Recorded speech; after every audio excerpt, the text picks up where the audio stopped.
many years from now, would you be willing to trade all the days from this day to that for one chance, just one chance, to come back here and tell our enemies that they may take our lives, but they'll never take our freedom!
And welcome to Anti-Tyranny News Radio here on UCY.TV. Sorry for that.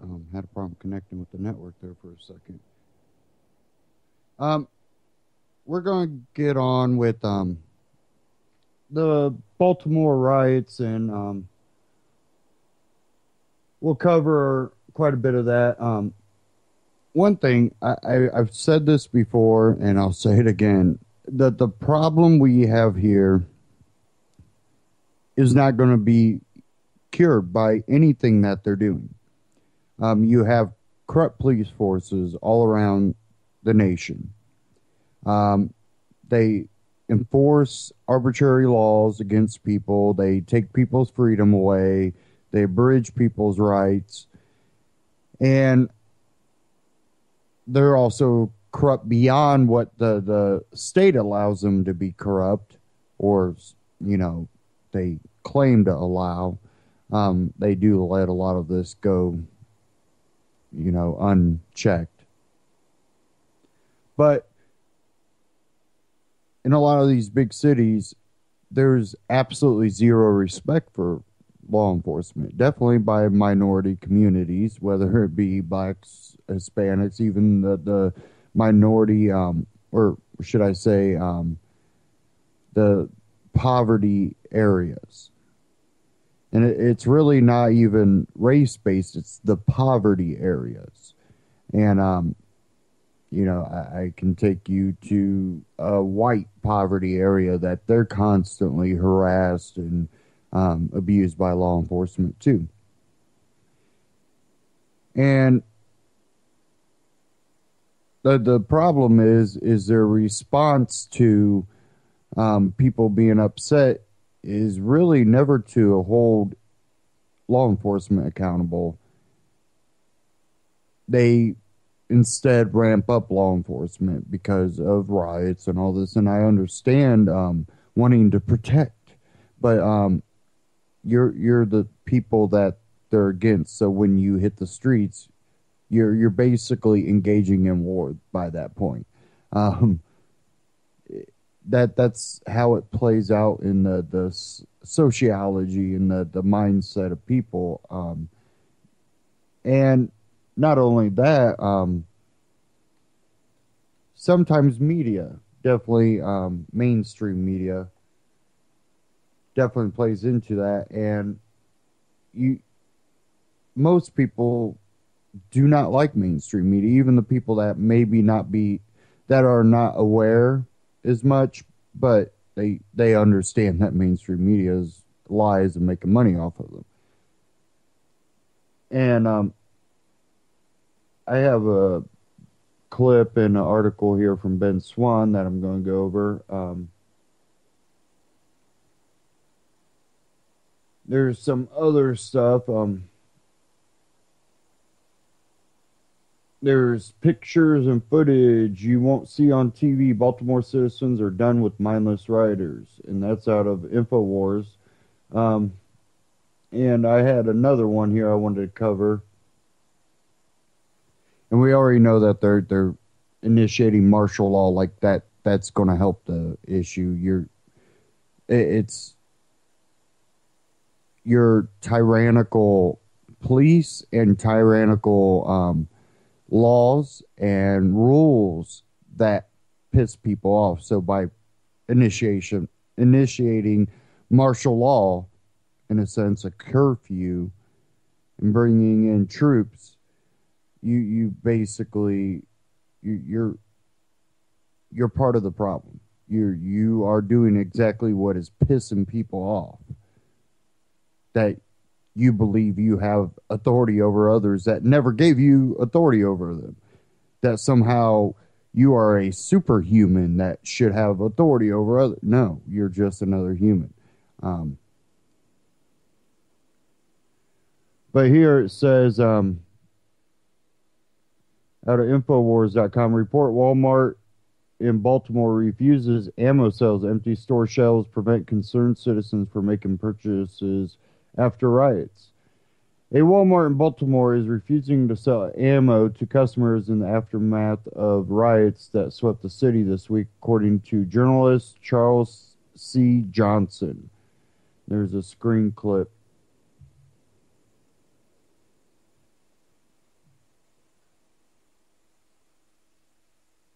And it's a Twitter stream clip.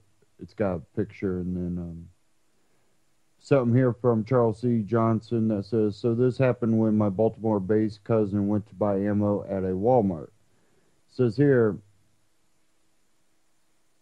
if you couldn't specifically ask for what you wanted, they refused to sell it to you. The man ahead of me was very specific in his request for the 10 boxes he wanted, and they turned him away empty-handed. This is how my exchange went. How can I ask for what I want if you won't tell me what you have? Sir, I'm just telling you the policy that we put in place when we took all of the, you can't see all of this, but ammo off the shelves, I'm sure. Strange situation at Walmart, no ammo on the shelves. This is at store 30 minutes away from downtown. And it goes on. But you can read the rest of the article, Infowars.com. But this right here is another thing. And I can almost bet that it wasn't just a store. I bet you there was someone, not saying it positively was, but it wouldn't surprise me if someone from the local government or even above that asked Walmart to pull ammo off the shelves.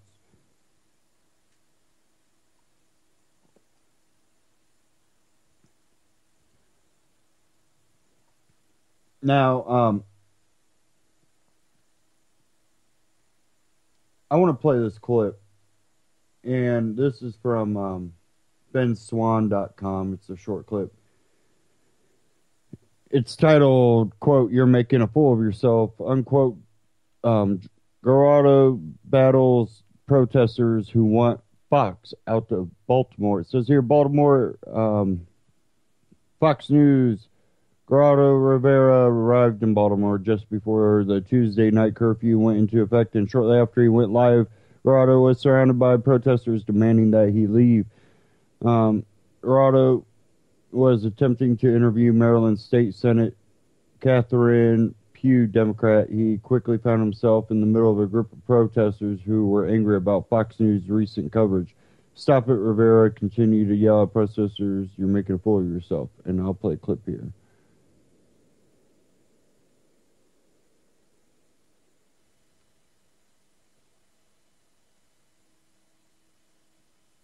been injured.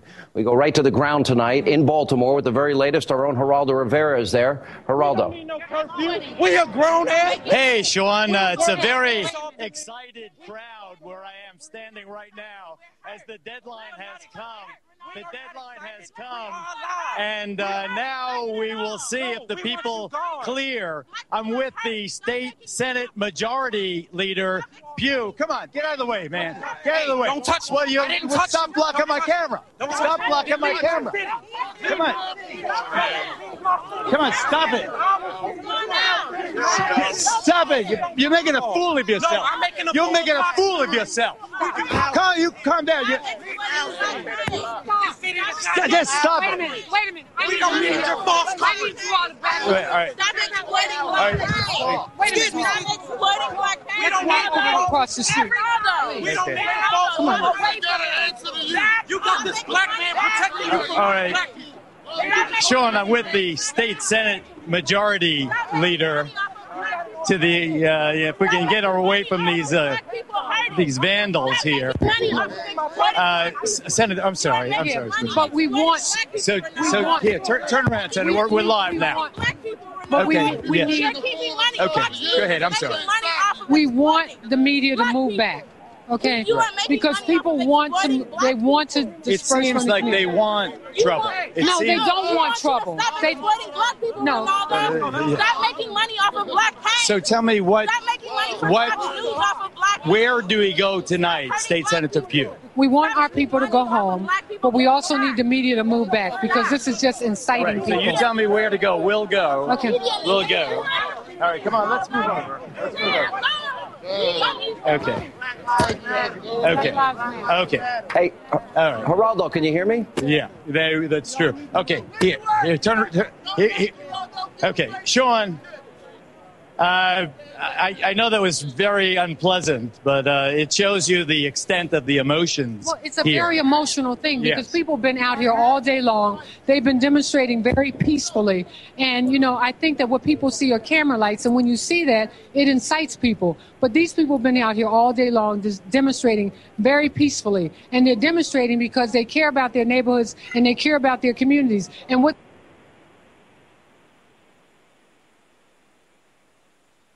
Okay, that's where it cuts out.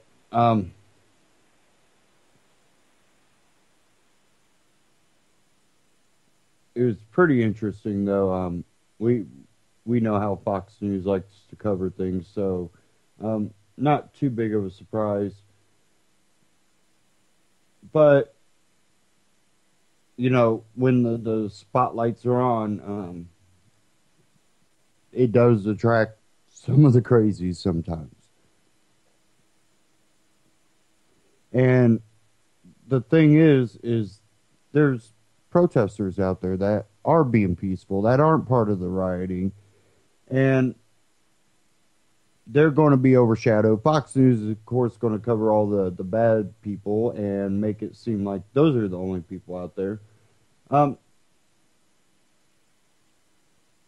But here's an article from InfoWars. Pictures and footage you won't see on TV.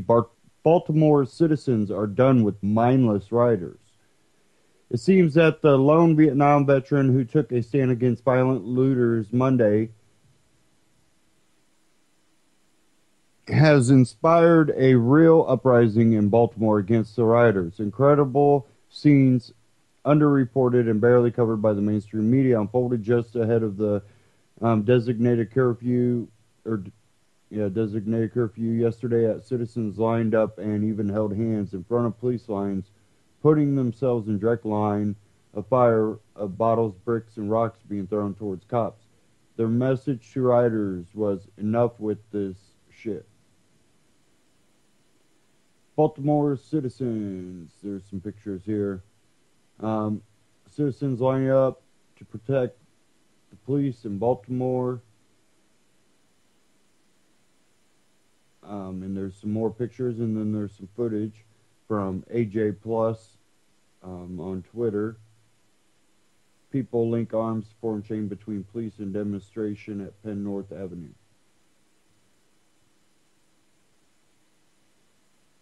And then there's some more photos. They put their hands up,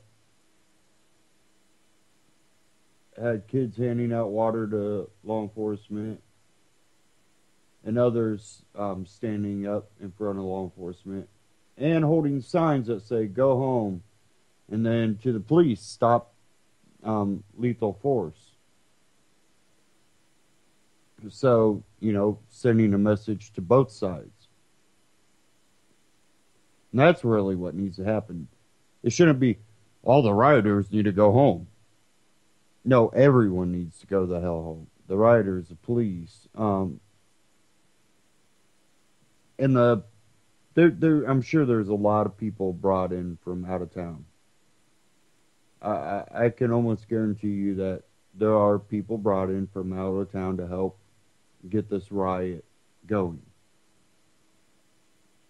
And it wouldn't surprise me if you found some of the same people you found at Ferguson and other places. And I'm sure all of that will eventually come out. Even though after Ferguson, there's a couple of them that are trying to lay low, knowing that, this might not turn out too well for them. Now, Tim Pool, he covered some of it. He didn't have the interaction.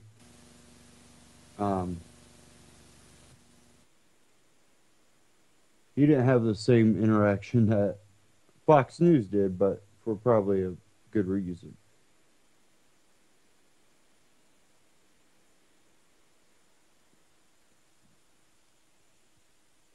I was debating on tonight whether I wanted to play this clip because it's almost 45 minutes long.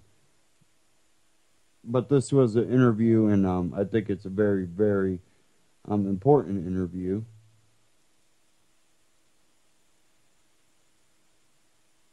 And I'm still kind of debating.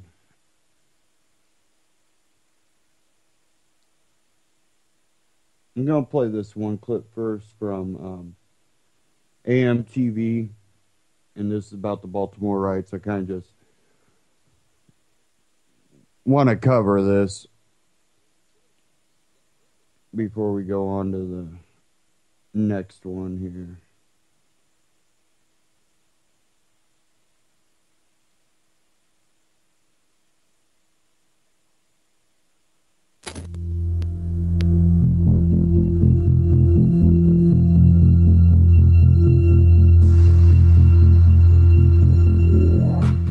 Check out our sponsor, ProPureUSA.com. That's ProPureUSA.com, the leading innovator in water filtration systems. Get all of your water filters at ProPureUSA.com. Click the link below right now. Hey, everybody, I'm Christopher Green. You're tuning into AMTV Alternative Media Television. It's Tuesday, April 28, 2015, and the Baltimore riots.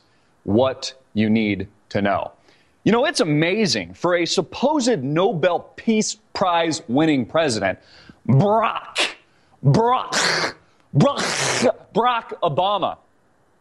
I have never seen more racial tension and divide in America ever.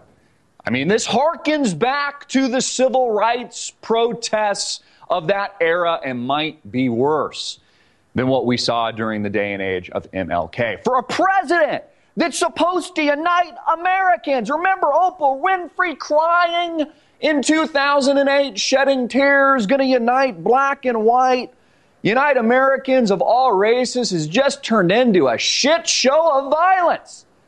The mayor of Baltimore, that happens to be a black female, and that's notable, called those on the streets protesting violently in response to the tragic death of Freddie Gray as thugs. She must be tuning in to AMTV, because that's exactly what we said in Ferguson. This is exactly what we said and how we described the violence post the Michael Brown incident, post the Trayvon Martin incident, and now these violent protests of thugs in the city streets of Baltimore. So what do we need to know about this? Because this is divide and conquer strategy at its finest, folks. Again, that's the intent. Divide America.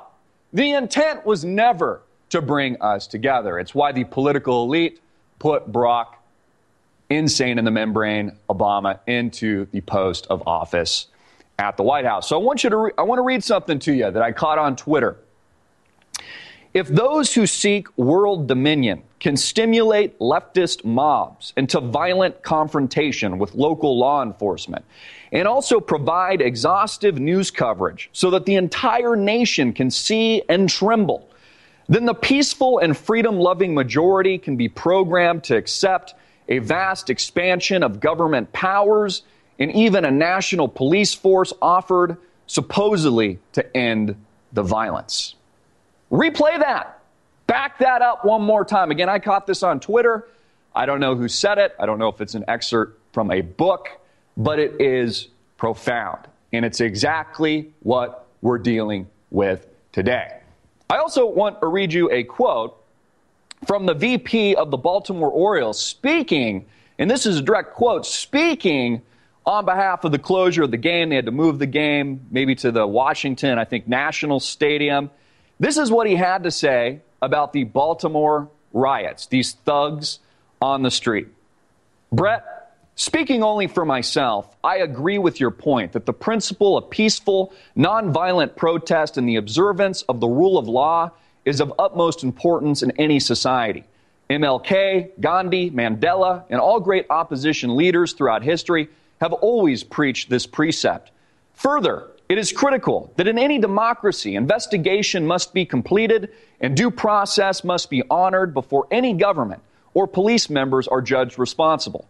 That said, my greater source of personal concern, outrage, and sympathy beyond this particular case is focused neither upon one's night's property damage nor upon the acts, but is focused rather upon the past 4-decade period during which an American political elite have shipped middle-class and working-class jobs away from Baltimore in cities and towns around the United States to third-world dictatorships like China and others, plunged tens of millions of good, hardworking Americans into economic devastation, and then followed that action around the nation by diminishing every American's civil rights protections in order to control an unfairly impoverished population living under an ever-declining standard of living and suffering at the butt end of an ever more militarized and aggressive surveillance state. Then he continues, the innocent working families of all backgrounds whose lives and dreams have been cut short by excessive violence, surveillance, and other abuses of the Bill of Rights by government pay the true price, an ultimate price, and one that far exceeds the importance of any kid's game played tonight or ever at Camden Yards. We need to keep in mind people are suffering and dying around the United States. And while we are thankful no one was injured at Camden Yards, there is a far bigger picture for poor Americans in Baltimore and everywhere who don't have jobs and are losing economic, civil, and legal rights. And this makes inconvenience at a ball game irrelevant in light of the needless suffering government is inflicting upon ordinary Americans. End quote. Wow. Wow. Isn't that profound? What that man just said, folks, is brilliant, and it is on point. It's not about race. This whole strategy at the White House is divide and conquer. The whole strategy of the mainstream media is to blow up these incidents and blast it all across our TV screens, again, to divide and conquer. But it's about much more than that, as this gentleman pointed out, the VP of the Orioles. Folks, this is about a destruction of our civil liberties, our rights, the exportation of jobs overseas to dictatorships like China, a destruction of family values, of our cultures, of our society, of all races. Again, folks, this is black, this is white, this is Latino. This makes up the melting pot that is America today. This ever-increasing police state, surveillance state, and Orwellian leadership. This is what makes up America today. And it's exactly why Barack Obama, a divide and conquer president, a Manchurian candidate, was put into power by the political elite to destroy this country. To give Americans a little bit, give them bailouts and, socialized programs, open up our borders while he quietly transforms America to what it is today. You know, get Americans focused on these hot, emotional cases, these tragedies that make up this Gray case, that make up Michael Brown, that make up Trayvon Martin, to distract and to divide and conquer this great country. While they rape our land, while they destroy our civil liberties, while they surveil us illegally. You know, this president of the United States, who knows, might serve a third term. And if it's not him physically, it'll be the byproduct and in the byproduct of Hillary Benghazi Gate Clinton. That bitch, this oligarchy that makes up Washington, D.C. today. The Bushes, the Clintons, Obama, the Manchurian candidate, has teed this up for America. You know, one thing maybe Mr. Angeles here was wrong about, or he didn't really mention, is that, you know, China, he's calling this dictatorship. Maybe we have a dictatorship in Washington, D.C. If it's not a dictatorship, at the very least, it's a plutocracy. It's an oligarchy of these royal families to seek out and destroy everything this country once stood for. I mentioned this in the last video covering Bruce Jenner, which, by the way, went viral. It only proves my point. Only over 50,000 views in less than 24 hours. Watch it if you haven't, because it is a lesson in mainstream media propaganda. It should be studied. People want to know, why did I cover that in such depth? Why did I do an 18-minute piece? Because it's important. It should be studied. It is a master PR campaign. It's exactly what's coming out of the mouth of Washington, D.C. today. Again, destroy America.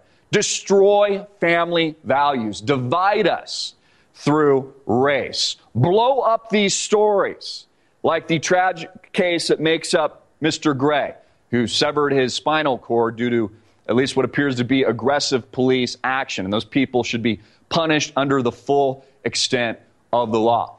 But most Americans are missing the point. They're missing what's actually occurring in Washington, D.C. They're missing that we're losing America. That this country is being fundamentally destroyed by these people. This is a war, folks, between good and evil. The sooner we realize that, the better off we'll all be. The lesson we should learn from this, what we should be doing, is coming together. We should be coming together as America, as a great society, not just in this country, but around the world. We should be fighting these assholes at the tippy top that are supposed to be representing you and me, that are supposed to be representing us. I'm going to stop right there. That's AMTV. Christopher Green.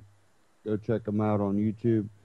Now, it's you know, this is something that I've been talking about, and it seems that it goes deaf to a lot of people's ears. This is not black or white or Hispanic or Asian or Jew or Christian or Muslim. All of this is a distraction. Because while you're fighting each other, they keep ruling over you.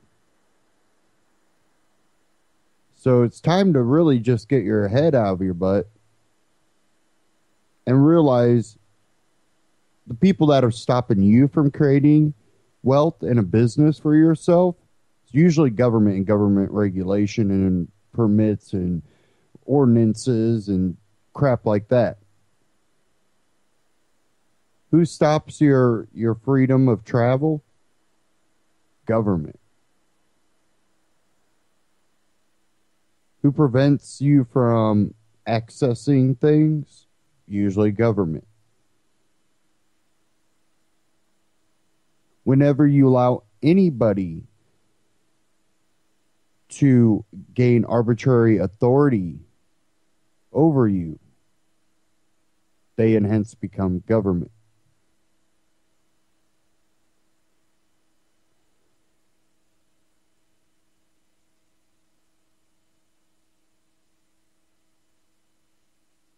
Now, I'm going to play part of this clip I was telling you about. I don't plan on playing the whole thing. But I thought this was important, and I think this is one thing that needs to happen more, and that's making people aware that are in the military that aren't aware. That's making potential people that might want to join the military aware of what they would be fighting for actually. And, does this go along with their morals? Adam Kokesh interviewed Kyle Davis. This is the Kyle Davis story. I'll probably play about a half hour of this, and we'll go from there. But I think this is the part we need to reach more of the people in the military, because you do get these people that they're proud because they were in the military, and it's okay to be proud because you wanted to fight for freedom and you wanted to defend America, but to face the humility that you were young and they use you shows even more strength. And I think that that's the piece that is missing, that a lot of these, I'm proud you can't speak out about, what we do, because I was the one doing it. Well, that's fine that you thought you were fighting for freedom, but, we have to find out, were you fighting for freedom? Or was the government manipulating? Not you, but the government manipulating you. And the American people for that. So I'm going to play this here, and we'll get into it after.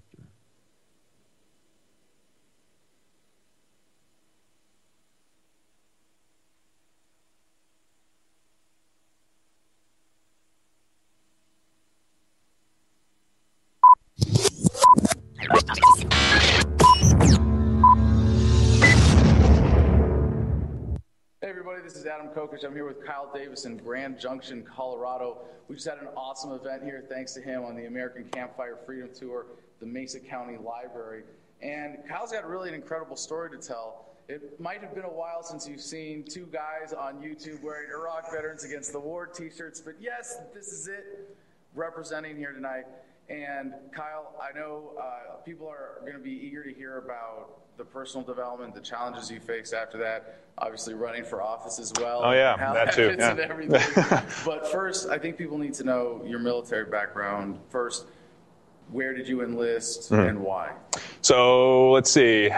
September 11th happened. I was in high school as a sophomore. And, just as with the same with everybody, I knew that things aren't going to be the same anymore. And I remember in 2003 when the statue of Saddam Hussein got yanked down. I was watching that on the news, and I had beautifully choreographed. Oh yeah. There's no way that was set up. Propaganda. But I remember watching that on the news, and I grew up in a very conservative household. I was a Republican as much as a high schooler can be, really. And I just had this feeling. It's like I'm probably going to end up doing something over there. I wasn't thinking about the military at that time. I was too busy being a high school dropout. Now, excuse me, I have to take you a step back here because of something else you told me earlier relating to your family and going into this and the effect. You know where I'm going with this, right? The effect that joining the military had on your family, because you were on a different path. You were going atheist away from a Christian conservative family. So, I grew up. My grandpa was a preacher. We went to his church in California. We always grew up in they were very religious, we'd go to church every Sunday, youth group every Wednesday, we would do that. And then come 13 years old, I start reading the Bible. And man, none of this is making sense. And dissonance starts. Exactly. And I'm not the kind of person who can just let things that I think are wrong lie. If I've always been somebody who I have to get the last word in if I know I'm right and you're wrong, even if it's to my detriment, which happened all the time. Even if you get stoned. Yeah. So this is especially ironic given that we're in a church right now. We are, yes. Another aside, we are actually in the room where Kyle puts together concerts and death metal. And raves in the back attic of a. It's an interesting thing, and they're allowing me to do this, knowing I'm an atheist. But yeah, so going along, I started questioning my religion around 13. I came out to my parents after years of just studying it myself.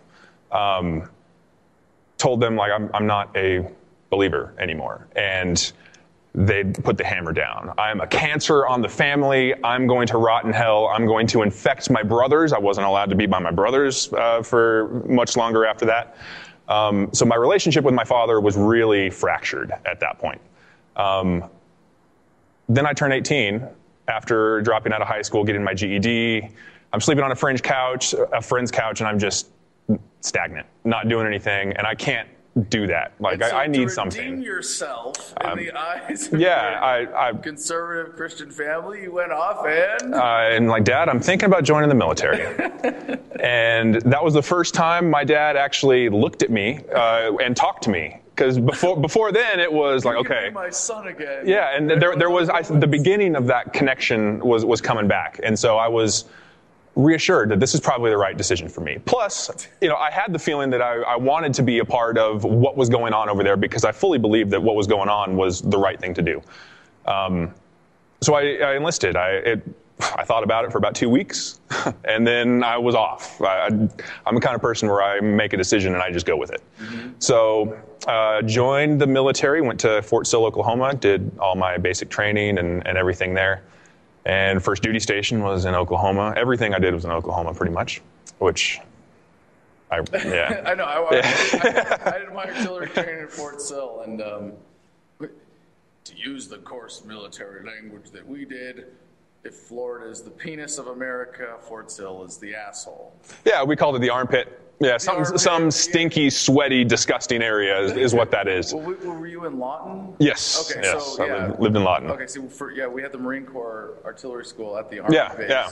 And it was just, when you think of the prototypical Army base being surrounded by pawn shops and used car dealerships. And strip clubs and hip-hop club, yeah. Hip-hop of military guys in slacks, It's all there. They have it. Yeah. It was actually rated one of the most dangerous cities in the country, Lawton is. So that was reassuring. Stray artillery shells? That could have been, yeah, because you hear it all the time. But so I went and did all that.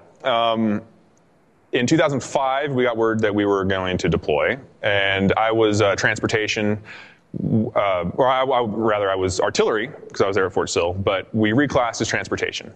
So we flew out. And we were stationed in Kuwait at Camp Arifjan, which is just this huge hub of various people in all the branches. And I mean, there's so much money thrown into that base. And Kuwait's a cool little area. But that's where we were stationed. But since we were transportation, we got to drive all around Iraq. Like, we were not stagnant for very long. If we were, we spent about a month in Ramadi, which people called at the time Fallujah Part 2. So we spent some time there, and being transportation, it's fairly dangerous, especially at that time. On the roads, yeah.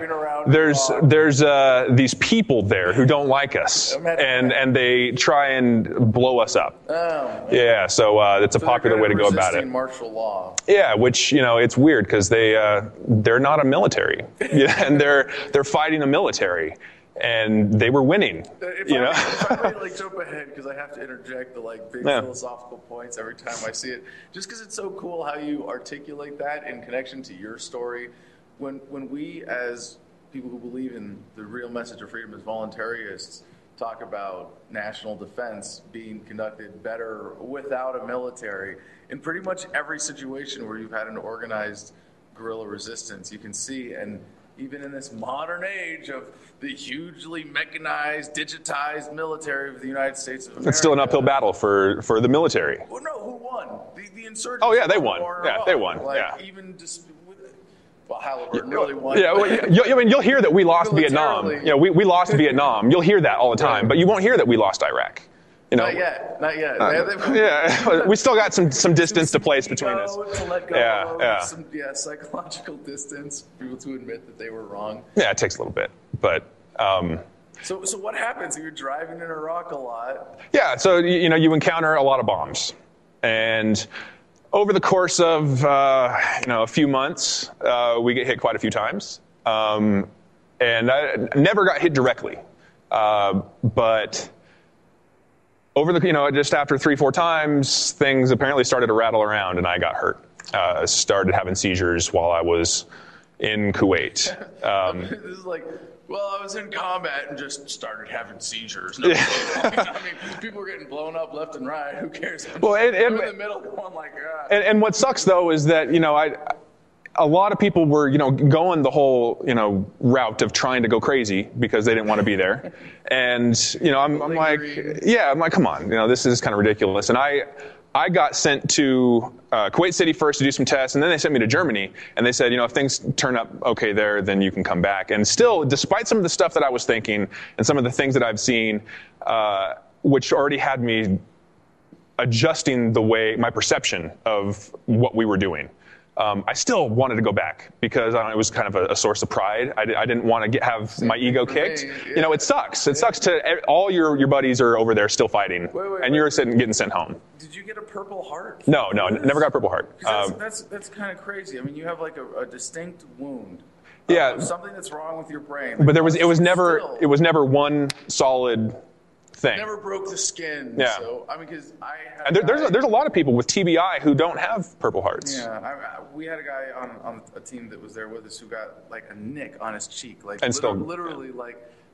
That's all it takes. Yeah. Few hangnails right there. Yeah. Well, that was from shrapnel. Like, it might not have been. It might have been that like his vehicle was hit with an IED and he. Or his sunglasses cut him. Yeah. And was like, he's bleeding at the end of a fight, and his officer goes, Purple Heart. Yeah. But you end up starting to have seizures. Yeah, there was nothing. And I was also kind of the outcast of the unit. Like, I'm a metalhead, so I was the weird guy, listening to the weird music, watching the weird movies. There's that guy in every unit. Yeah, and I was him. Okay.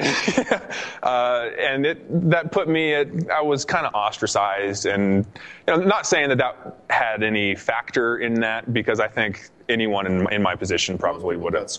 Yeah, definitely. But so yeah, so I went to Germany, and I ended up just getting sent home. Now, just to be clear, the trauma was several IEDs. It wasn't like like coming into really close contact with them, whether they're on Was it your vehicle? You were in a Humvee? I was both in Humvees and in HETS, heavy equipment transportation systems. So huge trucks that were heavily up armored, and we would haul Apaches and Abrams. So it was your vehicles that had gotten hit by these. Yeah. At least our convoys and near me. The vehicle you were in personally? No, never got seriously slammed. Really? But close. Like we all within our convoy, to enough to where we can feel the actual shock from it. And to be clear, and it doesn't even take a whole lot to fuck your brain up. Yeah, one of the things people don't appreciate about traumatic brain injury in the occupations of Iraq and Afghanistan. Sorry, I just have to, as an aside, there's this great meme, about American Sniper, where someone says, America is such a screwed up country.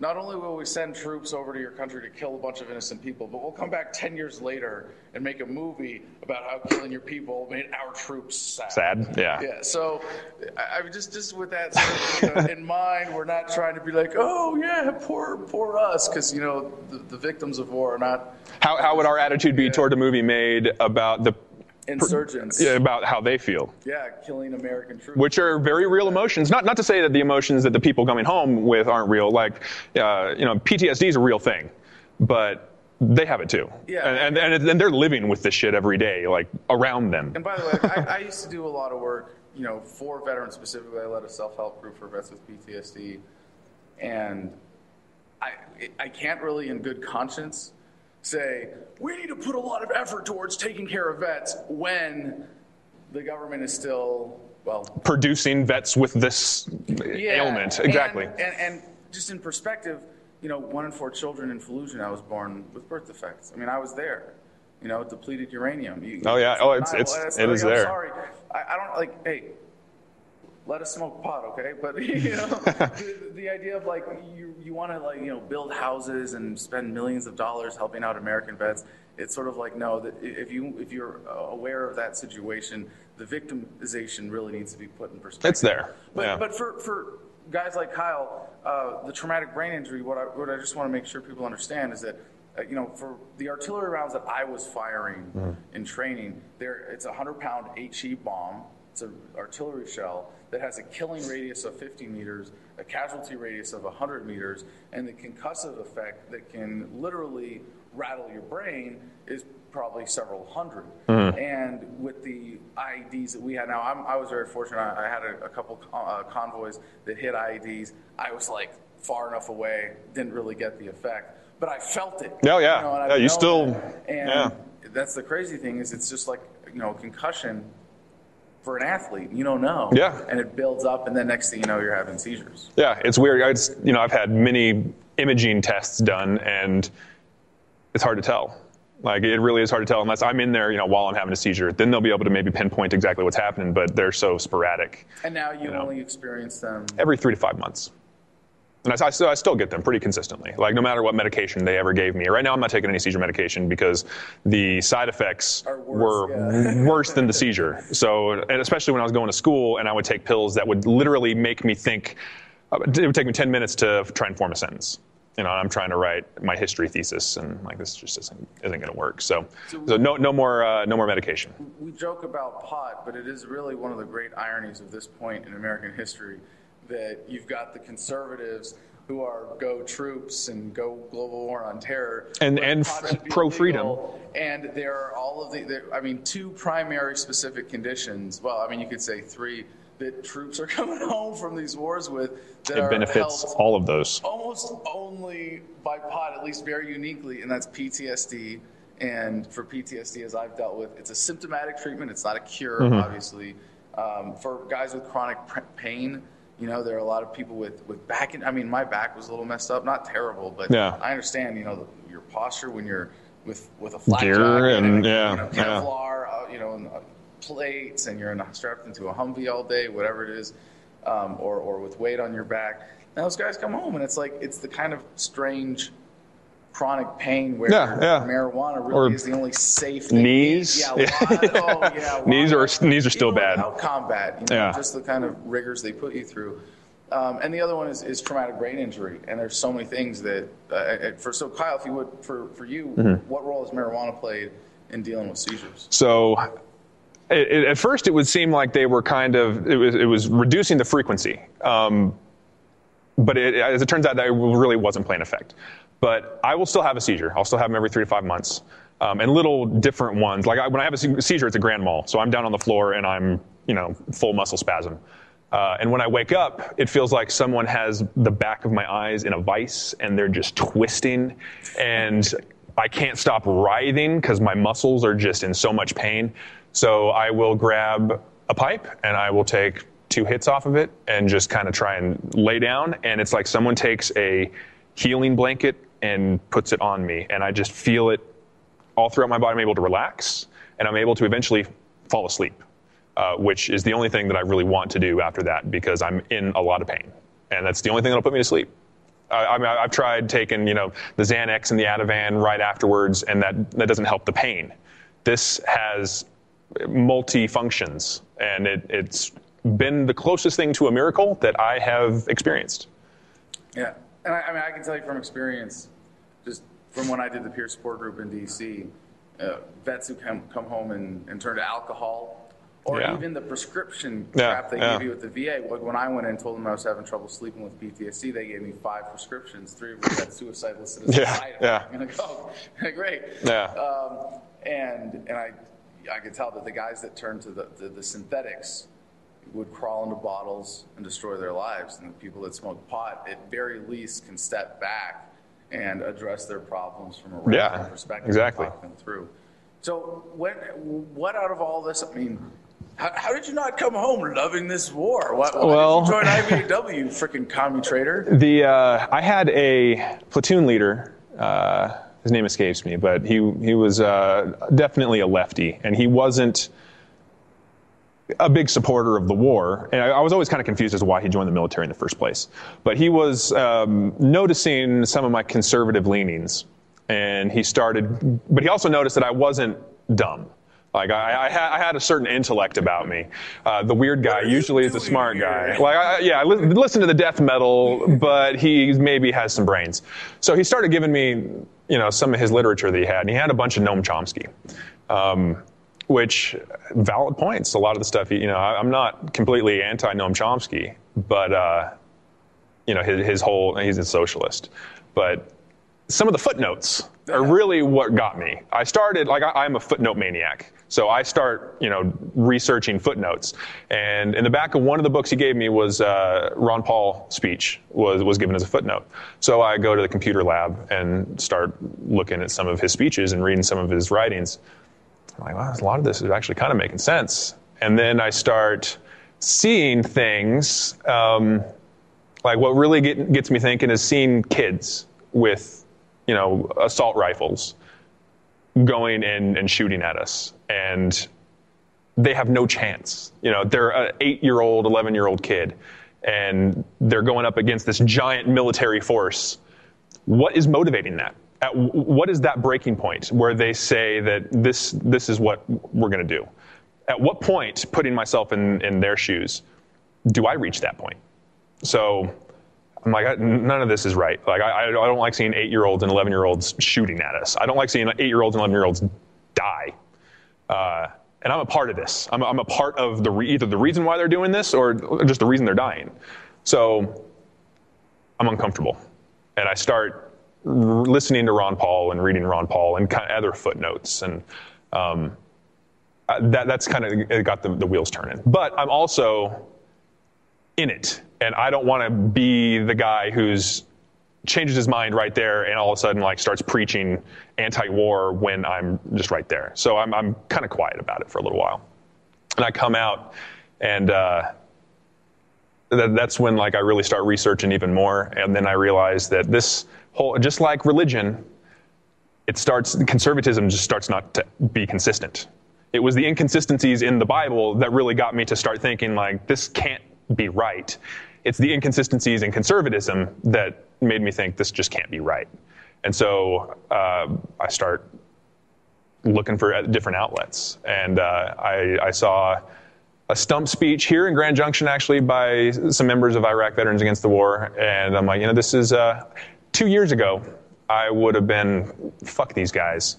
But, it makes sense. So was this recently? 2 years ago? No. This was, I got out of the military in 2007. Okay. So it was in 2006 that the wheels started turning. Okay. I made the full conversion to calling myself a libertarian in 2008.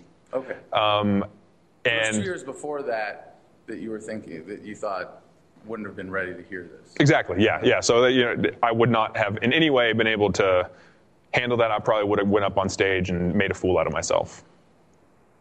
So what was the final thing for you that gave you confidence in saying, I'm not a conservative anymore, I'm a libertarian? It might have been the fact that John McCain got elected, that he was the one there. Well, something gave you the intellectual confidence to say, this is a different worldview that I'm embracing. Yeah, I think it's... So, I'm an atheist because I don't know. I don't know what's out there. I can't, with any confidence, say that there is a God or that there isn't a God. But I'm not a theist. I'm pretty sure that what they're saying is wrong. I'm a libertarian because I realized that same thing, that I don't know. I don't know what is best for you. I don't know what is best for the world. But what I can tell you is what we're doing right now probably isn't the best. And none of it justifies killing. Aggression of any form, right? Exactly. And to that point, the whole non-aggression thing didn't really happen until a few years later. This is what I'm getting at.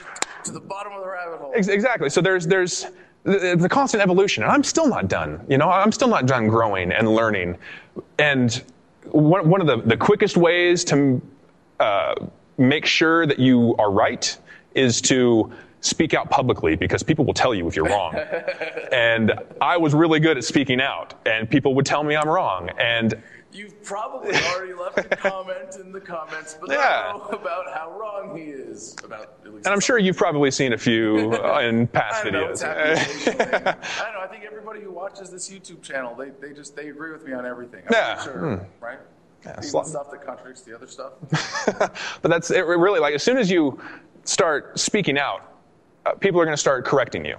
And like I said, I like to be right. But I'm not completely dismissive of people who tell me that I'm wrong. So I ask questions and I speak loudly about the things that I believe, and then someone will challenge me.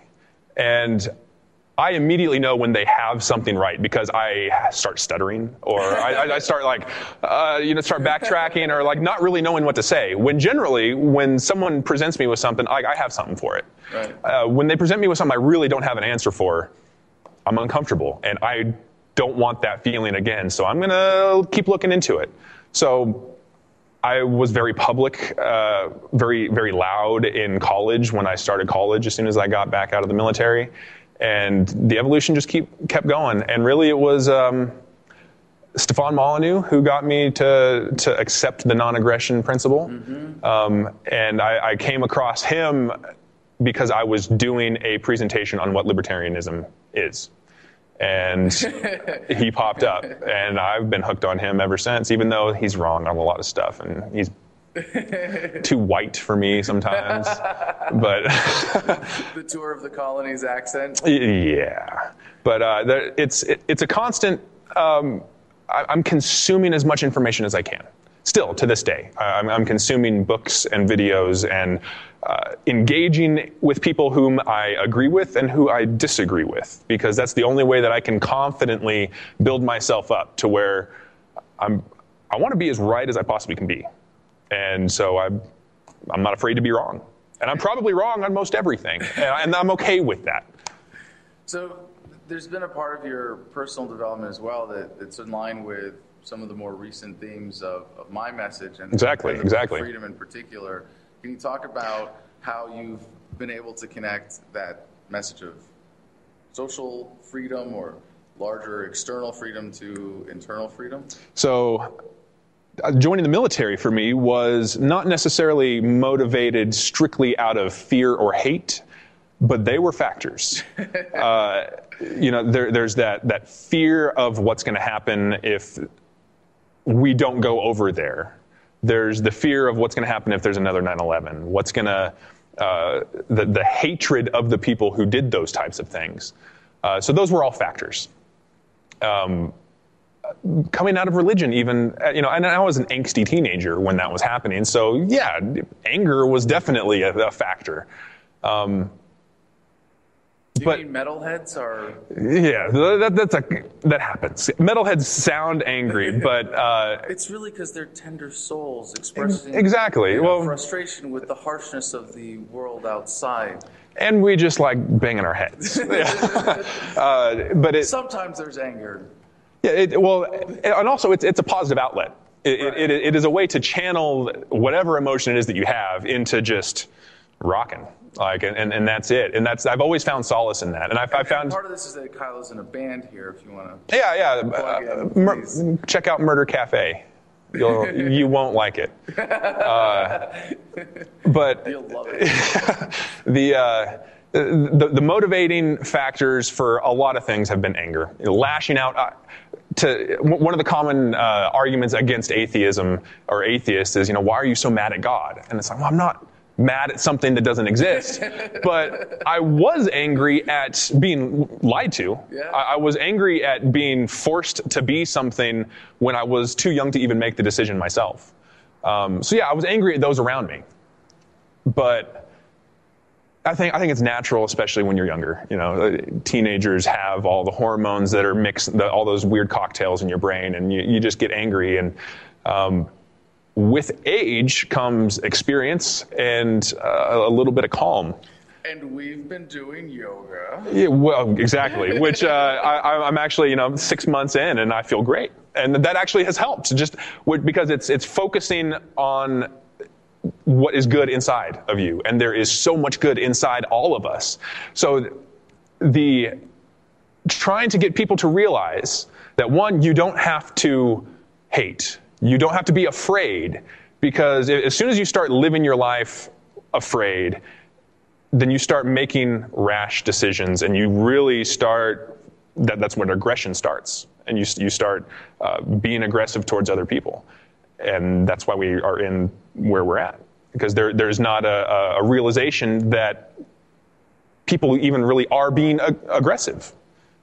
People don't realize, all of your videos, people don't realize immediately that taxation is aggression. That they don't even think about it. So there's that cognitive dissonance in so much of what I once was, conservatism in religion.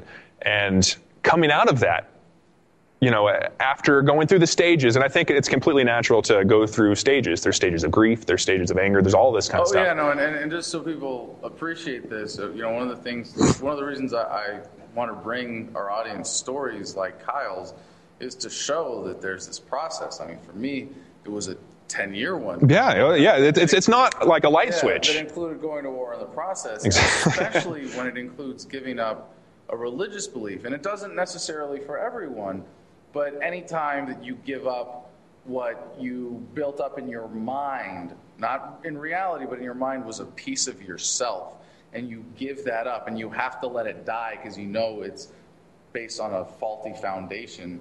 There's a process of mourning, and mourning it hurts. Is a multi-stage process. Exactly. It's really important to acknowledge that even as for anybody who's any kind of libertarian, asking a statist to not be a statist when their identity is tied to nationalism, tied to their ideology, they have to give that up, and you might win an argument with them, but that doesn't help the long-term process of grief, regret, sorrow, letting go, which is really what it comes down to, right?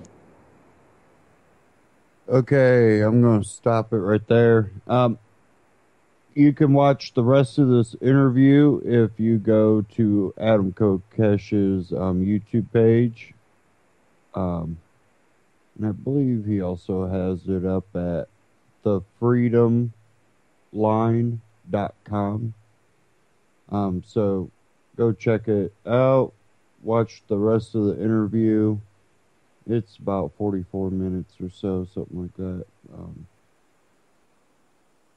Now, I've talked about this too, the stages that you go through. You go through stages. I come from similar lines, except I didn't have exactly a conservative family or exactly a liberal family. It was somewhere in the middle.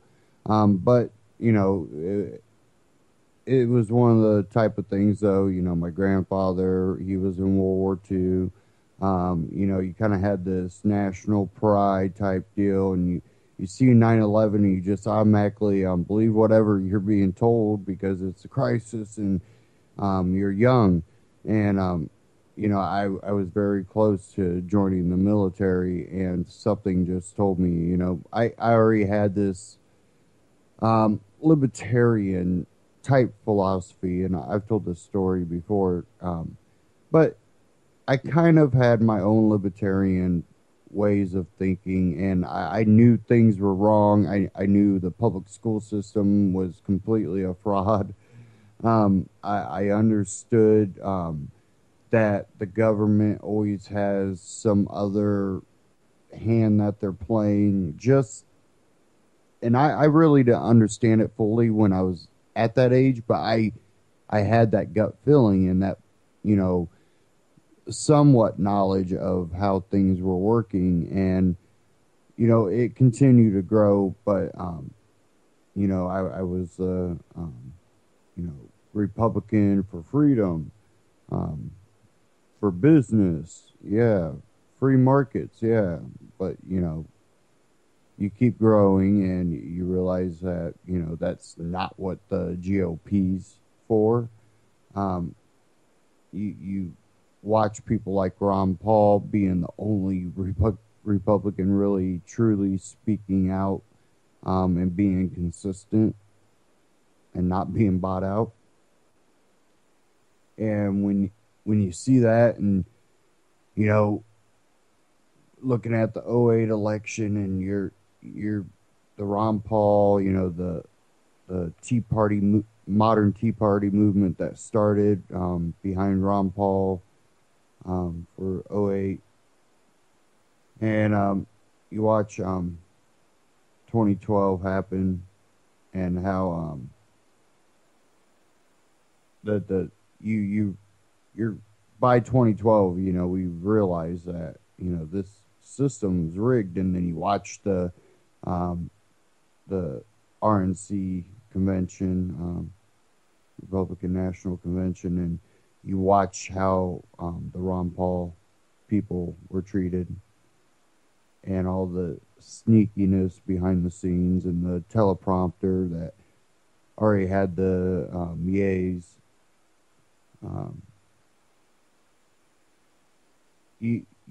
You just, I think that's where a lot of people really just completely opened up and really absorbed as much libertarian and even reading the you know, the Marx and you know, all the socialist you know, books and papers, and you come to your conclusion, you know, I am for freedom. I even at a young age, you understand it to a point, and it's whether you're allowing yourself to open up to, you know, without government, you can still have roads. Without, you know, taxation and this police force that basically doesn't have to worry, a lot of the, you know, city, county, at least the sheriff's voted in. And if your local level isn't too corrupt, you might actually have a vote for that sheriff. You understand what freedom and liberty are. And I think that, you know, it becomes a hard road for some people because when you first break out of it, I think that when you just completely go, okay, I'm going to admit that this whole system is a complete fraud to the core. And you have a level of anxiety or fear, some people do. And when you see a lot of people back away from it because of that. It's easier to just go along with it. Because then you feel like that you're a target. Well, if you allow yourself to break through that anxiety and that fear, then you realize that, well, you were a target even when you went along with the system. But you, at that point, were a willing target. You were the farm animal that they didn't have to corral. You seen the gate open, you went right in to be slaughtered. And I think that's where the big difference comes into play.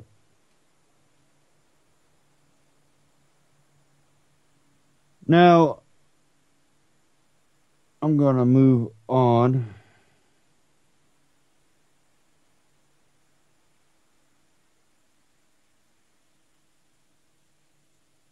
I had something here, if I can find it.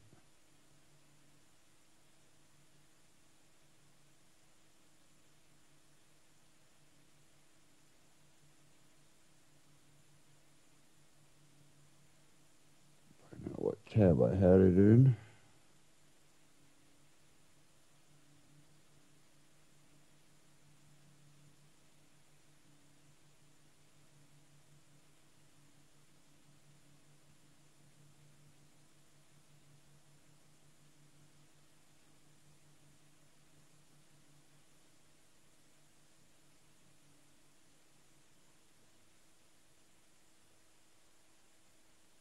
Sorry, I had to reopen my browser.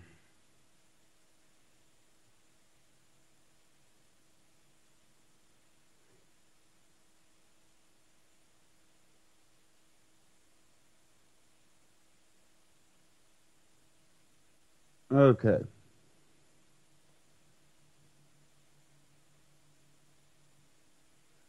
This one out of benswan.com. We all know about the whole Jade Helm, that 15 military exercise that's been going on.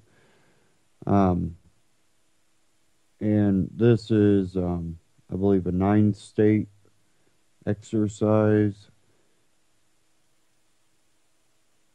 Give me a second here.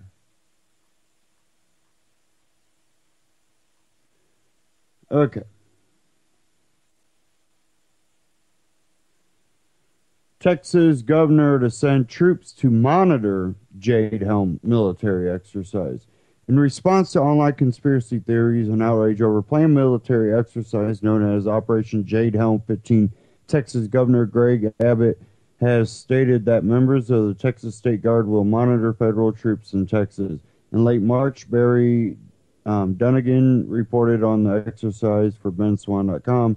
Throughout July and September of this year, the U.S. Army Special Operations Command will conduct Operation Jade Helm, a covert warfare training exercise set to take place on civilian territory amid 17 Texas cities.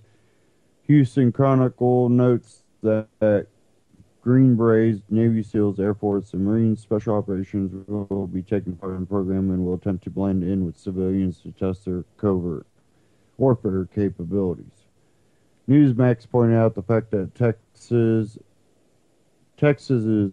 own Alex Jones published a U.S. map reported to be part of the Operation Jade Helm's documentation, which lists Texas and Utah as hostile territory, along with a part of Southern California, which appears to be listed as an insurgent pocket.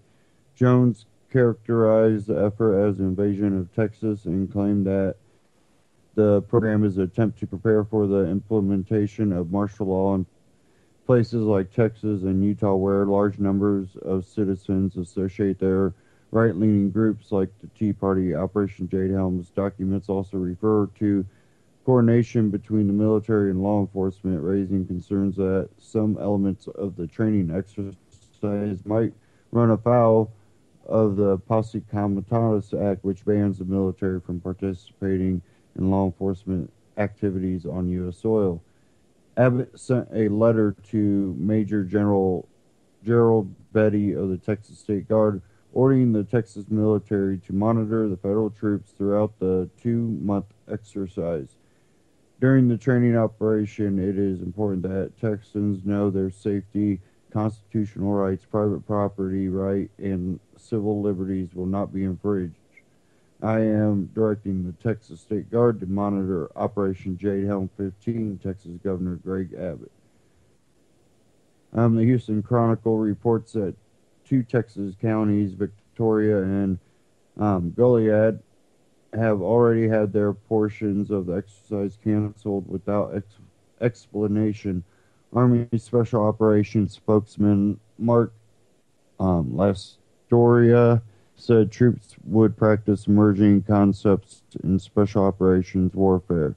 The soldiers' efforts to blend in among civilian populations has stoked fears of hidden takeover of the state. Whether or not Operation Jade Helm ends up being hostile takeover or simply overblown fears, there does exist a precedent for the U.S. government targeting its own citizens. Documents like the Missouri Information Analysis Center report, MIAC report, and other documents from the Department of Homeland Security have many Americans wondering why everyday constitutionally protected behavior and thought is becoming criminalized. Many Second Amendment supporters and libertarian activists see the federal government as a grave danger to personal liberties.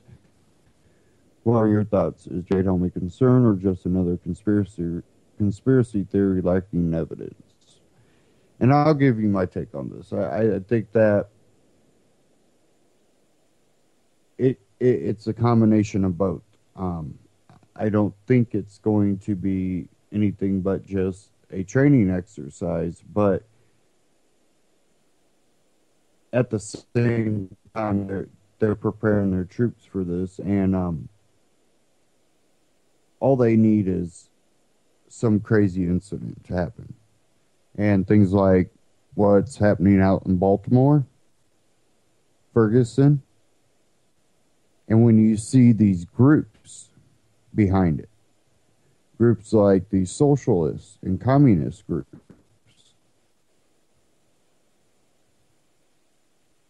and you see how Obama's conducted himself as president, how Clinton has conducted herself.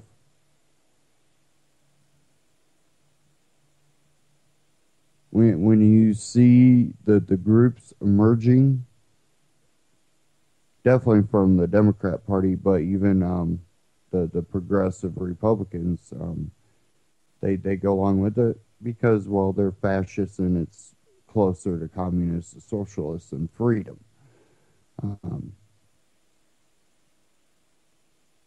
When you watch all this happening, you understand what the potential of things like this could be, and you can think, well, these provocateur activists, out of towners that are part of these communist or socialist groups seen with Molotov cocktails at Ferguson, or which most of the people you noticed at this new one were completely masked. And the ones that were getting real violent. But I wouldn't be surprised if there weren't some of those same people there. And it seems like, well, they're getting the populace, prepare for these riots, bring in, National Guard, the state, local, implement martial law.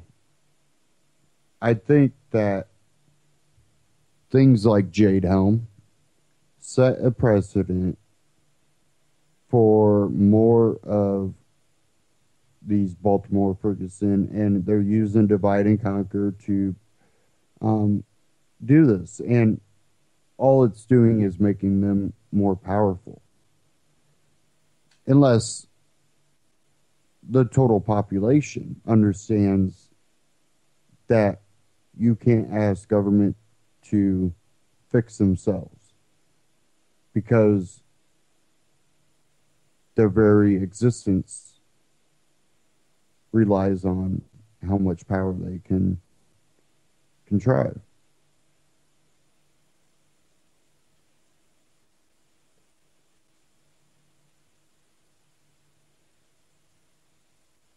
Okay.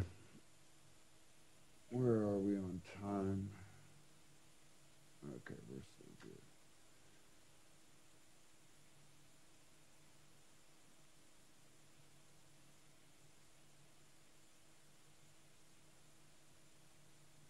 Now, I kind of want to get into the economy a little bit.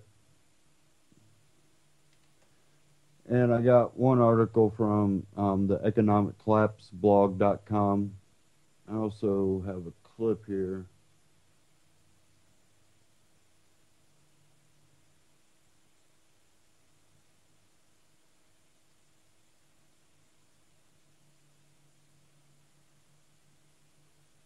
Okay.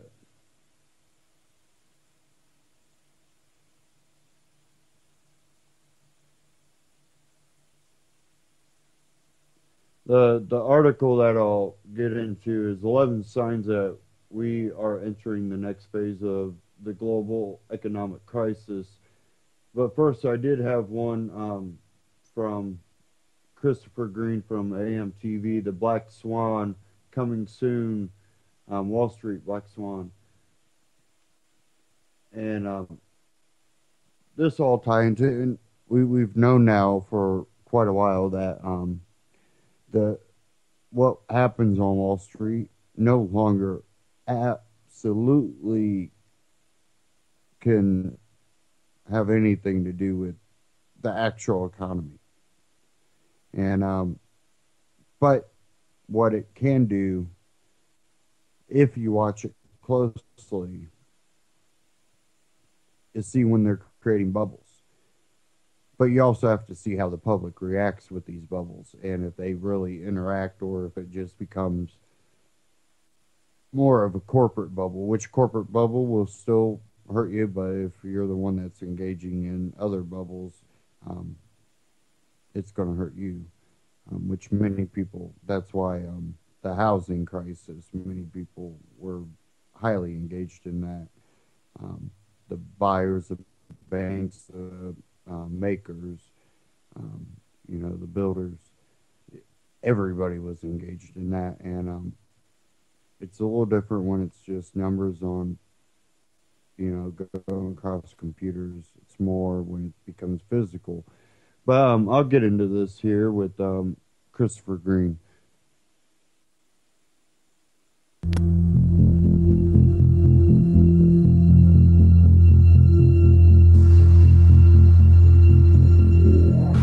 Please check out our sponsor, Lear Capital. That's Lear Capital, the precious metals leader. Buy gold, buy silver, do it today.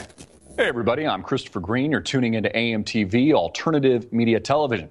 It is, of course, Monday, April 27th, 2015. And in the news today, Apple Computer will be reporting after the bell. Some analysts expecting Apple to be the first $1 trillion-plus company in the not-too-distant future in regards to its market capitalization. Apple currently twice the size of its largest secondary Dow component, that being tech giant Microsoft, twice as large as ExxonMobil. And it's as if not just analysts, but Americans in the world feel this company is invincible. The NASDAQ reaching a climax, a new all-time high, and a total lack of fear in the market. Again, this idea of invincibility. This harkens me back to the 1980s. Another tech giant at the time, IBM, people also thought was invincible, was also twice the size in terms of market capitalization than its nearest competitor. Only at the time, for a very smart individual, a man by the name of Steve Jobs, to kind of build another company and kind of really grab some of the information and technology from IBM and launch his own company that soon became known as the tech giant we all know today. This whole idea of this mania, of this invincibility, of this, potential $1 trillion company like Apple single-handedly is going to lead America out of the greatest of great depressions. Apple computers and the Apple Watch is single-handedly going to lead Europe out of the greatest of great depressions. If we look across the pond, for example, Greece, which, by the way, Greece banks rallying hard today, rallying firm. Banks like the National Bank of Greece, Piraeus Bank, I believe up 16% when I looked at it last, 8% for NBG, rallying because they're expecting collapse, rallying because they're expected not to pay back the debt from the previous two bailouts. And they're now openly, at least from the reports I've seen in the headlines, going to start confiscating and or forgiving debt from its lowest rung of society. We also saw this in a more direct form of stealing in Cyprus not too long ago. We saw this with the Swiss franc and the Switzerland bank, central bank, really decoupling from the shenanigans that had made up the Federal Reserve policies and the whore bagging that has made up 0% interest rates and this quantitative easing in places like Europe. Notice that there's a complete lack of fear in the market today. Not only is the S&P 500 and Dow Jones Industrial Average tripled, we're reaching new all-time highs. The NASDAQ is exploding. It's as if we haven't learned from any of our history or past mistakes. It's like 2008 never happened. That black swan didn't even exist. It was just a pre-engineered financial collapse that stole money from you and me and then just pushed it to the super elite, who, by the way, have doubled their financial wealth since the collapse. Yes, interest rates are still at zero. Yes, the national debt has exploded, twice the size of its original size, courtesy of Barack Obama. Yeah, we're living in a world of an upside-down pyramid, which we can never pay back the debt or support these social programs, these things like Social Security, Medicare, etc. But everything's friggin' great because Apple single-handedly, according to these people on Wall Street, is going to lead us out of the greatest of great depressions. I mean, how many of these new tech devices do we really need? Honestly, if you give me a call right now, not only will my cell phone go off, my laptop will go off, my desktop will go off, and my iPad will go off. Do I really need a fifth device, an Apple Watch, to tell me, for example, that I'm getting an incoming call from grandma? Do I really need the implementation, more importantly, the implantation of the RFID chip? Do I really need to live in this dazed and confused tech world where I'm living in my own individually created paradigm courtesy of Google, and they're also feeding me ads so they can make billions of dollars annually? Do I really need all this shit? And is it really good for our society? Again, if we learn from any of our past mistakes, you know, this whole thing is a giant illusion, and it's going to explode. We're going to have a larger and greater and more dangerous black swan event in the not too distant future because nobody thinks it can happen. There's this mania on Wall Street. Again, we are entering very dangerous territory, folks. It's why I always ask that you prepare. It's why I ask you to consider things like precious metals, gold. Check out our sponsor, Lear Capital, for example. It's why I encourage you to invest in collectibles, art, land. Diversify your financial picture as we approach this inevitable situation. Whether or not you want to call it the black swan, you want to call it a collapse, you want to call it Great Depression, round 2 or 3. Again, we don't know the timing. We don't know when the black swan hits, but we know we're not invincible. After all of us, the financial elite, these politicians, these banksters, they're only human. And it will come to an end. There will be another shock. I'm Christopher Green. Get this video out everywhere. Make it viral. Hard-hitting it in your face. And click the link below to support our sponsor. Okay. And get into this article, but he mentioned the world's elite. Since the crisis, the world's elite have doubled their wealth. And I tried to Google it real quick, and it's no longer coming up. So shows what they want people to actually know. And I have an article here again out of the Economic Collapse blog.com. 11 signs that we are entering the next phase of the global economic crisis. Well, the NASDAQ finally did it. It has climbed all the way back to where it was at the peak of the dot-com bubble back in March 2000. The NASDAQ set a all-time record high of 5,048.62 on Thursday after all these years. That all-time record was finally eclipsed. The NASDAQ closed at 56.06, and the Wall Street greatly rejoiced. So if you invested in the NASDAQ at the peak of the dot-com bubble, you are just finally breaking even 15 years later. Unfortunately, the truth is that stocks have not been soaring because the U.S. economy is fundamentally strong, just like the last two times that we are witnessing an irrational financial bubble. Sometimes these irrational bubbles can last for a surprising long time, but in the end they always burst. And even now, there are signs of economic trouble bubbling to the surface all around the U.S. The following are 11 signs that we are entering the next phase of the global economic crisis. Starts off with number 1. It is being projected that half of all fracking companies in the United States will be dead or sold by the end of this year. The rig count just continues to fall as the U.S. oil industry implodes. Incredibly, the number of rigs in operation in the United States has fallen for 19 weeks in a row.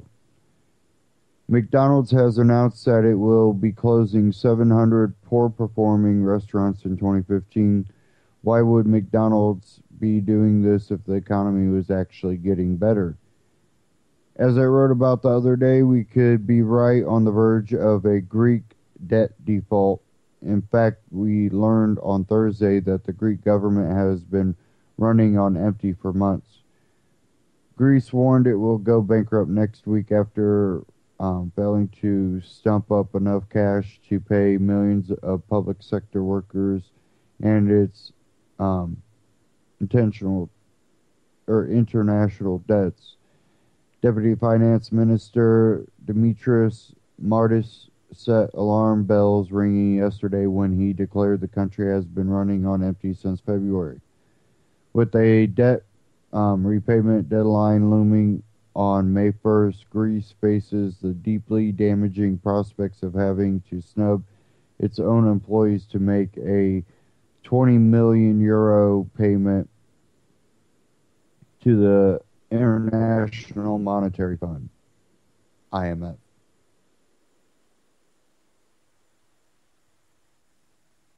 Number 5, coal accounts for approximately 40% of all electrical generation on the entire planet. When the price of coal starts to drop, that is a sign that the economic activity is slowing down. Just prior to the last financial crisis in 2008, the price of coal shot up dramatically and then crashed really hard. Well, guess what? The price of coal has been crashing again, and it's already lower than it was at any point during the last recession. The price of iron has been crashing as well. It is down 35% in the last 9 months, and David Stockman believes that this is because of a major deflationary crisis that is brewing in China. China has gold, Russia has gold. There is no better measure of the true contraction underway in China than the price of iron ore. The Wall Street stock peddlers will tell you not to be troubled by the 70% plunge from the 2012 highs and the 35% drop just in the last 9 months. According to them, it's all the fault of the big global miners who went overboard, opening up massive new iron ore pits and mining infrastructure. Number 7, at this point, China accounts for more total global trade than anyone else in the world. That is why it is so alarming that Chinese imports and exports are both absolutely collapsing. China's monthly trade data shows exports fell in March from a year ago by 14.6% in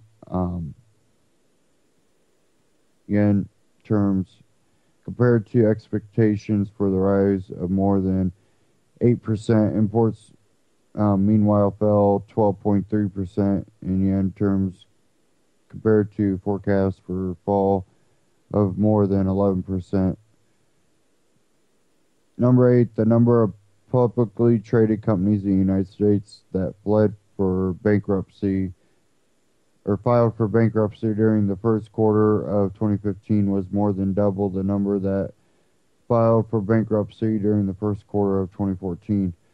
New home sales in the United States just declined at their fastest pace in almost 2 years. Number 10, U.S. manufacturing data has been shockingly weak lately. On the heels of weak PMIs, the Europe and Asia markets, U.S. manufacturing PMI plunged to 54.2 in April from 55.7, against expectations to rise 55.6. This is the biggest miss on record, of course. This is post-weather, so talking heads will need to find another excuse as new orders declined for the first time since November 2014. Number 11, when price according to the average blue-collar hourly wage, U.S. stocks are the most expensive that they have ever been in history right now. To say that this financial bubble is overdue to burst is a massive understatement. For a long time, I've been pointing to 2015 as a major turning point for the global financial system, and I still feel that way. But the first 4 months of this year, things have been surprisingly quiet, at least on the surface. So what's going on? Well, I believe that we are experiencing right now is a proverbial calm before the storm. There is all sorts of turmoil brewing just beneath the surface, but for the moment, things seem like they are running along just fine to most people. Unfortunately, this period of quiet is not going to last much longer, and those that are in the know are already moving their money in anticipation for what's coming. For example, consider the world's Snapchat founder and CEO, um, Evan Spiegel. Fed has created abnormal market conditions by printing money and keeping interest rates low. Investors are looking for growth anywhere and they can find it, and tech companies are good targets. At these values, however, all tech stocks are expensive. Even look at 5+ years of revenue growth down the road. This means that most value-driven investors have left the market, and the remaining 5 to 10% plus increase in market value will be driven by momentum investors. At some point, there won't be any momentum investors left buying at higher prices, and the market begins to tumble. Maybe 10 to 20% correction or something more significant, especially in tech stocks. It may not happen next week or even next month, but big financial trouble is coming, and when it finally arrives, it's going to shock the world, even though anyone with any sense can see the coming crisis approaching from a mile away.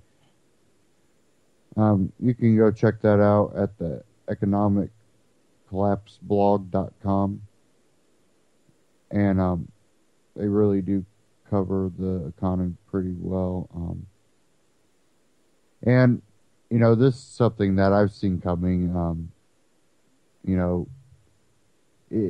It's something that it's been overdue because they've been continually making the stocks go higher, telling you how the economy's getting better, but we're not seeing it. And, maybe the jade helm is because they know this is coming. I don't know. What I do know is this is not going to last much longer. It can't. Basically, we're just screw it, just giving value to nothing. And when people go, okay, this computer game sucks, I don't like it anymore, we're screwed. That's basically what it is. It's like playing a computer game. Numbers back and forth, numbers back and forth. Oh, this is boring. Move on to something else.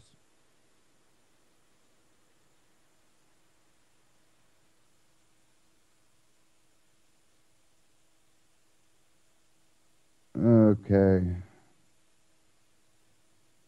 Let's go ahead and move on.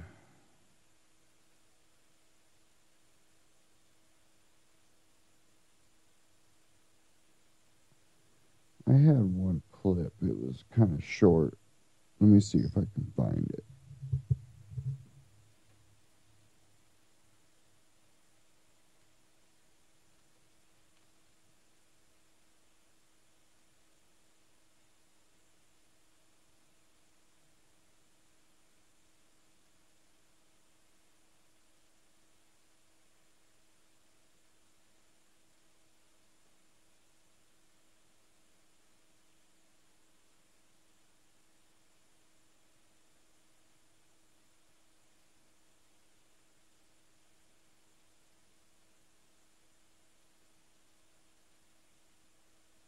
Maybe.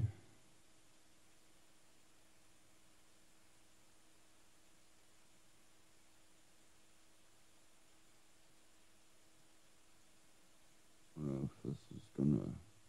Let me try to relaunch the browser real quick. Maybe that'll work.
Maybe they didn't want me to play this one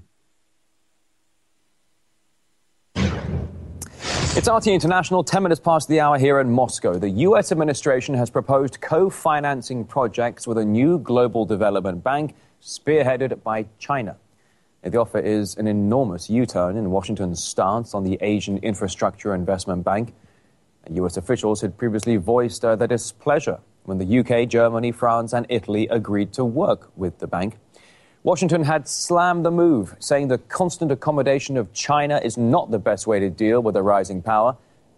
Beijing responded by calling the outburst a display of childish paranoia towards the country. Now, the Asian Infrastructure Investment Bank was established last year. It's due to be fully operational by the end of 2015. The list of members is growing, with 34 countries already signing up. Luxembourg and Switzerland, the very latest applicants. The bank is currently worth around $50 billion, though that figure is expected to double. The main aim of the fund is to support the development of countries in the Asia-Pacific region. And some observers say Washington simply had no other choice but to cooperate with Beijing. This represents a dramatic shift on the part of Washington and a concession to its allies in Europe, that essentially there was no more of this Cold War attitudes that U.S. is having towards China. The U.S. was boycotting the AIIB, but it received massive pushback from very important governments around the world. So the U.S. did not get its way. I mean, this is a gigantic concession on the part of the U.S., that it's not the world's only superpower, and that it can't just rule the world according to its own lights. So this is a huge step for the U.S. What people in the United States have yet to recognize is that China's economy is probably, by some measures, as big or bigger than the U.S.'s. The U.S. needs to start engaging China as an investment partner.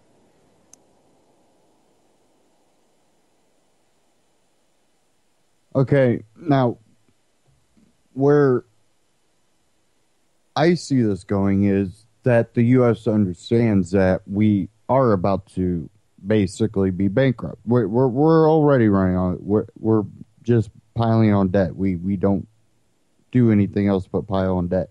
They're having to give in. And I told people, and this kind of bleeds into that one article talking about, the fracking companies, the oil producers are down like 19 or whatever. The one thing that Europe, why they signed on a lot quicker than the U.S., is because they are not big oil producers. They kind of rely on the oil producers. And what they fail to talk about in that clip is the fact that Russia and China are basically in on this bank.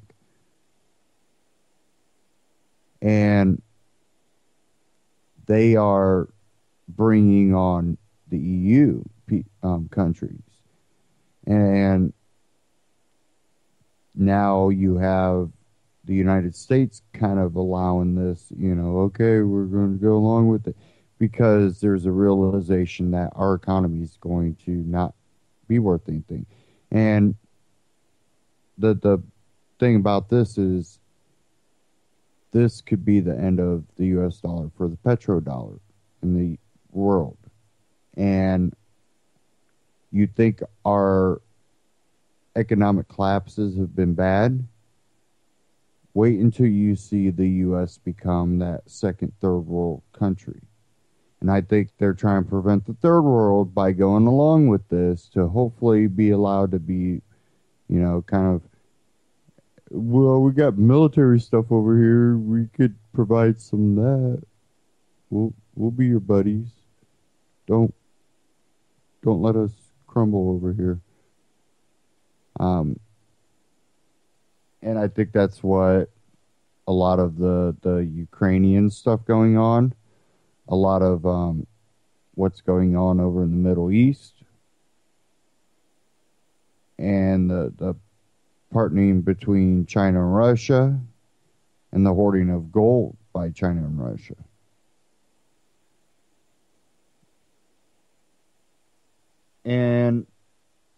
there was another interesting article. I'm trying to remember if it was here or somewhere else. Okay, yeah, it was the economiccollapseblog.com. This one's titled, Why is JP Morgan Accumulating the Biggest Stockpile of Physical Silver in History? It says, why in the world has JP Morgan accumulated more than 55 million ounces of physical silver since early 2012? JP Morgan's stockpile has grown from less than 5 million ounces of physical silver to more than 55 million ounces of physical silver.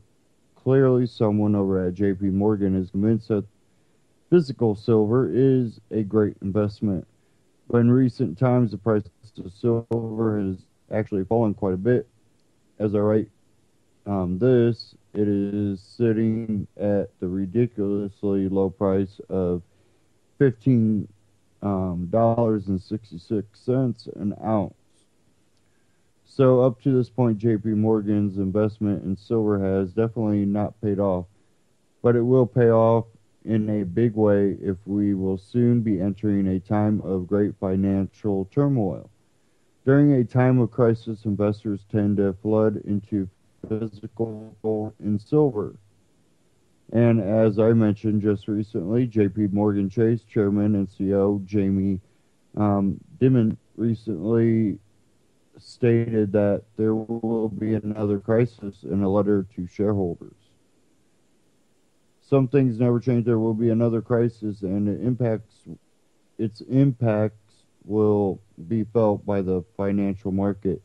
The trigger to the next crisis will not be the same as the trigger to the last one, but there will be another crisis. Triggering events could be geopolitical, the 1973 Middle East crisis, a recession where the Fed rapidly increased interest rates, the 1980 to 82 recession, a commodities price collapse, oil in the late 1980s, the commercial real estate crisis in the early 1990s, the Asian crisis in 97, so-called bubbles, the 2000 internet bubble and the 2008 mortgage housing bubble, etc. While the past crises had different roots, you could spend a lot of time arguing the degree of which geopolitical, economic, and purely financial factors caused each crisis. They generally had a strong effect across the financial markets.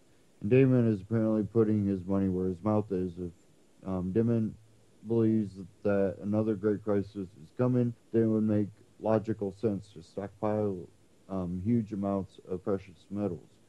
And in particular, silver is a tremendous bargain for a variety of reasons. Personally, I like gold, but absolutely love silver, especially at the price it is at right now. Over the past few years, JP Morgan has been vigorously buying up physical silver. Nobody has ever seen anything quite like this ever before. In fact, JP Morgan has added more than 8 million ounces of physical silver during the past couple of weeks alone. The following is an extended excerpt from a recent article by Max Slava. According to detailed report from the Wealth Watchman, JP Morgan Chase has been amassing a huge stockpile of physical silver, presumably in anticipation of a major liquidity event. They're back. Yes, Old Faithful is back at it again. Of course, they never really left silver and have been rigging it nonstop in the future market. But for a while there were at least no admissions of newly stacked silver being made in their COMEX warehouse facilities.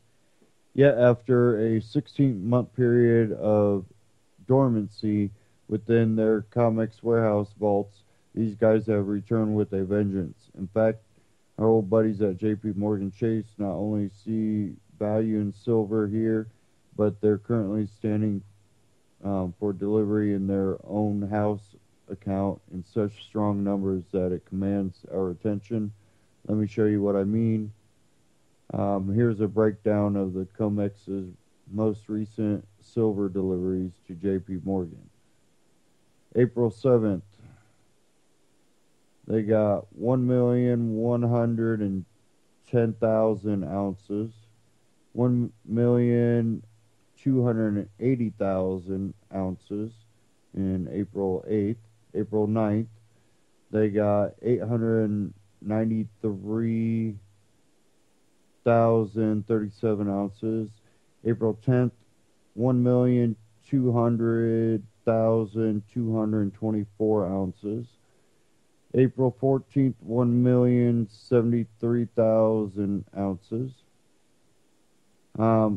April 15th, 1,191,275 ounces.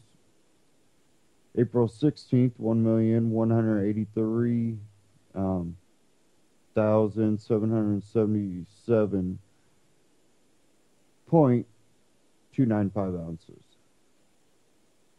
I got the graph here. So why is JP Morgan doing this? Do they know something that the rest of us do not? Meanwhile, JP Morgan Chase has made another curious move as well. It is being reported that the bank's restricting the use of cash in some markets and has even gone so far as to prohibit the storage of cash in safe deposit boxes. And it says here, what is a surprise is how little notice of rollout of Chase's new policy has received. As of March, Chase began restricting the use of cash in selected markets, including Greater Cleveland. The new policy restricts borrowers from using cash to make payments on credit cards, mortgages, equity lines, and auto loans. Chase even goes as far as to prohibit the storage of cash in its safe deposit boxes. In a letter to its customers dated April 1st, 2015, pertaining to its updated safe deposit box lease agreement, one of the highlighted items reads, "You agree not to store any cash or coins other than those found to have a collectible value. Whether or not this pertains to gold and silver coins with no numismatic value is not explained." What in the world is this all about? Why is JP Morgan suddenly so negative about cash? I think there is a whole lot more going on behind the scenes that we are not being told. JP Morgan Chase is the largest of 6 too big to fail banks in the United States. The total amount of assets that JP Morgan Chase controls is roughly equal to the GDP of the entire British economy. This is an institution that is immensely powerful and that has very deep ties to the U.S. government. Could it possibly be that JP Morgan Chase is anticipating another great economic crisis? We definitely are due for one. Just consider the following chart from Zero Hedge. It postulates that our financial crisis is ready for another 7.5-year itch. And we definitely, if you look at it, it shows it. JP Morgan certainly seems to be preparing for a worst case scenario. What about you? Are you getting ready for what's coming? And, this is something I've been warning about for a while now. It's something that was apparent 4, 5, 6 months ago. It became just completely apparent then. There was no doubt about it that it's coming. And the bigger they allow this to get, I think the more of a shock it'll be. And I think that's what everybody's talking about. The shock is because they're not allowing it to collapse, even though it's basically collapsing. When you see the economy not getting better, I work in a factory. And we make things for a lot of different industries. And we seen that spike. Well, that spike has gone away. And it's kind of just, we're stagnant, waiting for the fall type deal. We were like, well, after winter, it always picks up before spring's fully going. And, well, it didn't. It hasn't. And it's been due. If the economy was actually going to do good, we would be, I would be running my butt off completely. And we're not seeing that. So when is it going to happen? What's going to be the trigger? Not exactly sure. But I've done things to try to help prepare myself. Well, you can never be 100% prepared, but you can definitely put some effort into it and be better off in the long run.